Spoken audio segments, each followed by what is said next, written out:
ஓம் சிவா திருச்சிற்றம்பலம். தென்னாடுடைய சிவனே போற்றி, எந்நாட்டவர்க்கும் இறைவா போற்றி, அருள்மிகு நால்வர் பொற்றால் எம் உயிர் துணையே. திருச்சிற்றம்பலம்.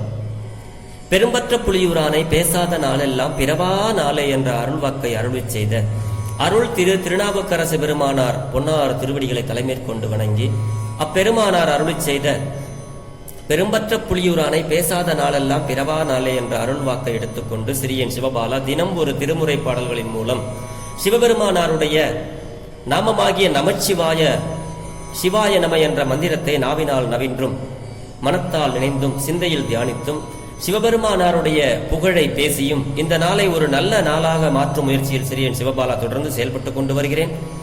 இதற்கெல்லாம் சிவபெருமானாருடைய திரு அருளினாலும் அருளாளர் பெருமக்களுடைய குரு அருளினாலும் அடியார் பெருமக்களாகிய உங்களின் அன்பும் ஆதரவும் ஊக்கமும் முன்னின்று அருள் செய்ய சிறியேன் இப்படி ஒரு பேர் பெற்றுள்ளேன் என்பதை உணர்ந்து இன்றைய பெரும்பற்ற புலியூரானை பேசாத நாளெல்லாம் பிறவா நாளே என்ற சிந்தனைக்குள் செல்வோம்.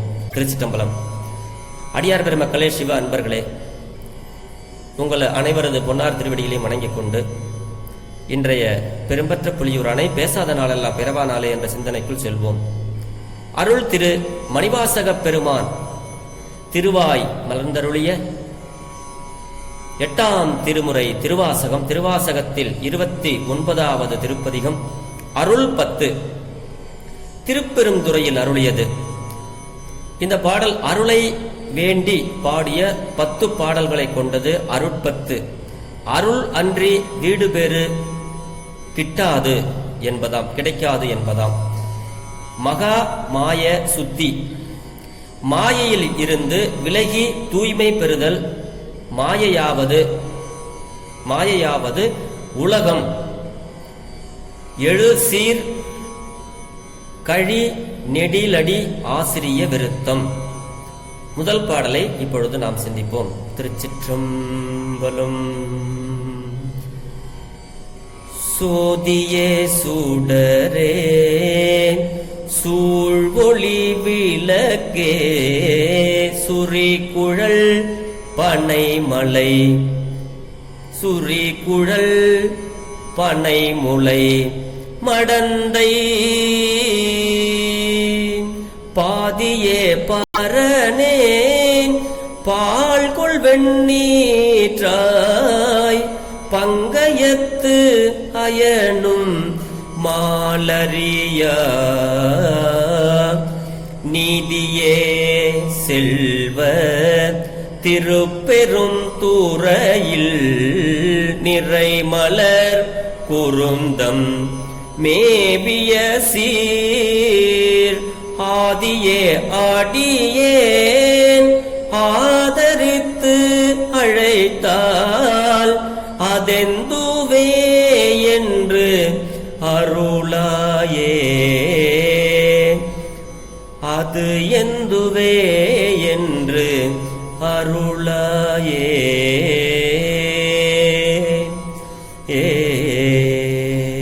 திருச்சிற்றம்பலம். சுவாமி சிவபெருமான் திருவண்ணாமலையிலே ஜோதி பிழம்பாக இருக்கிறார். அதனால மாணிக்க வாசக பெருமான் முதல்ல சோதியே அப்படின்னாரு. சோதியே சுடரே அப்படின்னா சோதி பிழம்பானவனே. சுடரேன்னா ஒளி பிழம்பில் உள்ள கதிர்களாய் உள்ளவனே அப்படின்னு அர்த்தம். சூழ் ஒளி விளக்கேன்னா சூழ்ந்து ஒளியை உடைய விளக்கு போன்றவனே அப்படின்னு அர்த்தம். இருளை நீக்குகின்ற ஒளி. அப்படி மன இருளை நீக்குகின்ற சுடர் ஒளி. அதுதான் சொல்றார்.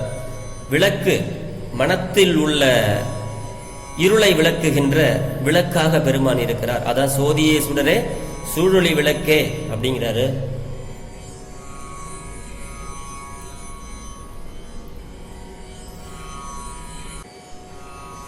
சிவசிவ சிறு தடங்கள். திருச்சிதம்பரம். அப்படி சோதியே சுடரே சூழ் ஒளி விளக்கே சுரிக்குழல் பனைமுளை மடந்தை அப்படிங்கிறார் சுவாமி. ஜோதி வடிவாக சோதி பிழம்பாக காட்சியளித்தார். அதனால சோதி பிழம்பானவனே அப்படின்னு சொல்றாரு சுவாமி. சுடரேன்னா ஒளி, அந்த ஒளியினுடைய பிழம்பில் உள்ள கதிர்களாய் உள்ளவனே அப்படிங்கிறாரு. சூழ் ஒளி விளக்கே அப்படின்னா சூழ்ந்து ஒளியை உடைய விளக்கு போன்றவனே அப்படிங்கிறாரு. சுரி குழல் அப்படின்னா சுருண்ட கூந்தல், சுரினா சுருள் அப்படின்னு சொல்றோம் இல்லையா, அதுதான் அந்த சுரி. குழல்னா கூந்தல். இந்த குழல் என்ற சொல்லு இடத்துக்கு தகுந்த மாதிரி வரும். குழல் ஊதும் கண்ணனுக்கு அப்படிங்கும் போது அந்த குழல், அந்த வேற இல்லு வரும்போது அது புல்லாங்குழலா அது மாறும். ஆனா இங்க சுரி குழல் பனைமுளை மடந்தை அப்படிங்கிறார் சுவாமி. அப்படின்னா பனைமுளை அப்படின்னா பருத்த தனங்களை உடைய, மடந்தை அப்படின்னா உமாதேவி, உமாதேவியின் அப்படின்னு அர்த்தம். மடந்தைனா உமாதேவி, பாதியேன்னா உமாதேவியை ஒரு பாகத்தை உடையவனே, அதான் மடந்தையின் பாதியே. பரணே அப்படின்னா மேலானவனே அப்படின்னு அர்த்தம். பால்கொள் அப்படின்னா பாலினுடைய நிறம் வெண்மையான நிறம், அப்படி பாலினது நிறத்தை கொண்ட வெண்ணீற்றாய், திருவெண்ணீற்றை அணிந்தவனே, பால்குள் வெண்ணீற்றாய் அப்படின்னா. பங்கயத்து அயனும் அப்படின்னா அயன் பிரம்மன், தாமரை மலரை இடமாக உடைய பிரம்மனும் அப்படின்னு அர்த்தம். அதான் பங்கயத்து அயனும். மாலும் அறியா அப்படின்னா திருமாலும் அறிய முடியாத பெருமான், நீதியே அப்படிங்கிறார் பெருமான. சிவபெருமான மாணிக்க வாசக பெருந்தகையார் நீதியே அப்படிங்கிறாரு. நீதியானவனே அப்படின்னா என்ன அர்த்தம்னா அவரவர்கள் செய்கின்ற வினைகளுக்கு ஏற்ப அவரவர்களுடைய தீவினையை நீக்கி எல்லோருக்கும் எது ஒரு நீதியாக நடக்க, நீதி அரசன், நீதியானவன். அந்த வகையில சுவாமியை நெறியான், நீதியான் அப்படிம்பாரு சுவாமி. மாணிக்க வாசகர் சிவபெருமானை நீதியே அப்படிங்கிறாரு. எல்லோருக்கும் பாகுபாடு இல்லாமல் கருணையை அதாவது வேண்டுவார் வேண்டுவதை ஈவான் கண்டாய், அப்படிப்பட்ட ஒரு நீதியானவன், எல்லோருக்கும் அருள் கொடுக்கின்றவன் அப்படிப்பட்ட சிவபெருமான். செல்வ திருப்பெரும் துறை அப்படின்னா செல்வம் மிக்க திருப்பெரும் துறை அப்படின்னு அர்த்தம். நிறை மலர்னா நிறைந்த மலர்களை உடைய, திருப்பெரும் துறை உரை மலர்களை உடைய. குருந்தம் மேவிய அப்படின்னா இந்த குருந்த மர நிழலில் பொருந்திய. சீர் அப்படின்னா புகழ் அப்படின்னு படம், சிறப்பு புகழ்னு அர்த்தம். சீர் ஆதியே, சிறப்புடைய முன்னவனே, ஆதியேனா முதன்மையானவனே, முன்னவனே அப்படின்னு பொருள். அதனால சீர்னா சிறப்புடைய முன்னவனே. அடியேனாகிய, அடியேன் அப்படின்னா அடியேனாகிய நான் உனக்கு அடிமையானவன். ஆதரித்து அழைத்தால், உன்னை விரும்பி அழைத்தால், ஆதரித்து அழைத்தால் அதெந்துவே என்று அருளாயே. அருளாய் அப்படின்னா அது என்ன என்று சொல்லி எனக்கு அருள் புரி சாமி அப்படிங்கிறாரு. அப்ப இந்த பாட்டு சுவாமி கிட்ட நான் அப்படி சொல்லிட்டு இருக்கேன், எனக்கு என்னன்னு நீ எனக்கு அருள் கொடு சாமி அப்படிங்கிறாரு. அதுதான் சோதியே சுடரே சூழ்வொளி விளக்கே சுரி குழல் பனைமுளை மடந்தை பாதியே பரணே பால்கொள் வெண்ணீற்றாய் பங்கயத்து அயனும் மாலரியா நீதியே செல்வத் திருப்பெரும் துறையில் நிறை மலர் குருந்தம் மேவிய சீராதியே அடியேன் ஆதரித்து அழைத்தால் அதெந்துவே என்று அருளாயே. மாணிக்க வாசகர், நான் உன்னை விரும்பி அழைத்து கேட்கிறேன் சுவாமி, அது என்ன அப்படின்னு எனக்கு ஒரு அருள் புரி சாமிங்கிறாரு. சோதியே சுடரே சூழொளி விளக்கு என்றது இறைவன் ஒளிப்பொருளானவனாக, ஒளிப்பொருளானவன் என்னும் குறிப்புடையது சோதியே சுடரே சூழொளி விளக்கு. சோதி என்பது இறைவனது பெரு நிலையையும், சுடர் என்பது அவன் உலகத்தோடு தொடர்பு கொண்டு வரும் நிலையையும் விளக்குது என்பது அவர் ஒவ்வொரு உயிருக்கும் தனித்தனியே அருள் செய்யும் நிலையையும் குறிப்பவனாகவும், அது அதெந்து என்ற மலையாள சொல் என்னது அப்படின்றதுக்கு மலையாள சொல் அது என்ன அப்படிங்கிறதுக்கு மலையாள சொல். அப்படி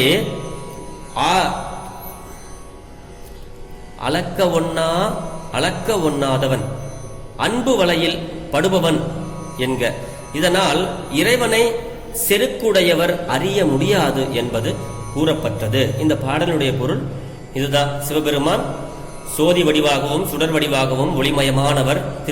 திருவண்ணாமலையில ஜோதியாக இருக்கின்ற பெருமான், சோதியை சுடரே சூழொளி விளக்கே சுரிகுழல் பனைமுளை முடந்தை, சுருண்ட கூந்தலை உடைய உமாதேவியை ஒரு பாகமாக வைத்தவனே, சுரிகுழல் பனைமுளை மடந்தை பாதியே ஒரு பாதியாக வைத்தவனே அப்படின்னு சொல்றாரு. அதாவது பங்கயத்து அயனும் மாலும் அறியாத அப்படின்னா, மாலும் அயனும் அறிய முடியாத நீதியானவனே அப்படின்னு சுவாமியை சொல்றாரு இந்த பாட்டுல. அப்படி நிறை மலர் குருந்தம் மேவிய சீர் ஆதியே, பெருமை புரிந்திய முதல்வனே, அடியேன் உனக்கு அடிமையானவன், ஆதரித்து உன்னை விரும்பி அழைக்கின்றேன். சுவாமி எனக்கு என்னப்பா அப்படின்னு ஒரு அருளா நீ என்னை கேட்கக்கூடாதா? கேளுங்க சுவாமி, எனக்கு அருளை கொடு, என்ன அதெந்துவே என்று அருளாய், என்னப்பா உன் பிரச்சனைன்னு கேட்டு எனக்கு ஒரு அருள் செய் சுவாமி அப்படிங்கிற அளவில் இந்த பாடல் பொருள் பெற்றது. எனக்கு தெரிந்த வரையில் இந்த பாடலை உங்களோடு பகிர்ந்து விட்டேன். இன்றைக்கு பெரும்பற்ற புலியூரானே பேசாத நாளெல்லாம் பிறவா நாளே என்ற சிந்தனையில் மாணிக்க வாசகர் அருளிய திருவாசகத்துல அருட்பத்துல முதல் பாடலை சிந்தித்து விட்டோம். பிழை எதிர்ந்தாலும் பிழை பொறுக்கும் பெருமானின் அடியார்களாகிய நீங்கள் என் பிழையை பொறுத்துள்ள வேண்டும் என்று உங்களது பொன்னார் திருவடிகளை வேண்டிக் கொண்டு விடைபெறுகிறேன். பெரும்பற்ற புலியூரானே பேசாத நாளெல்லாம் பிறவா நாளே. சிவா. திருச்சிற்றம்பலம்.